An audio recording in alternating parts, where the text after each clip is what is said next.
Chief justice Pakistan Yahya Afridi ने 26वीं आईनी तरमीम के खिलाफ दरखास्तों पर फुल कोर्ट समाअत की मुखालफत कर दी है। जुडिशल कमीशन के इजलास में जस्टिस मंसूर अली शाह ने अपने खत का जिक्र किया। चीफ जस्टिस ने तजवीज़ की मुखालफत करते हुए जवाब दिया कि आईनी मुकदमात की समाअत के हवाले से फैसले आईनी कमेटी करेगी।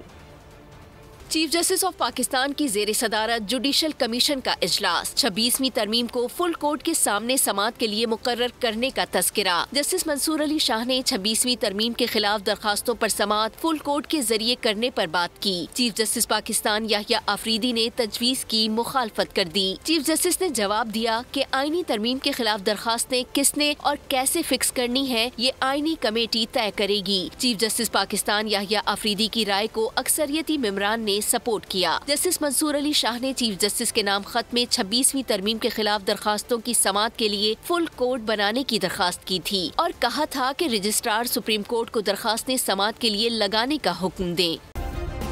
सब्सक्राइब करें और बेल दबाएं ताकि कोई खबर रह न जाए।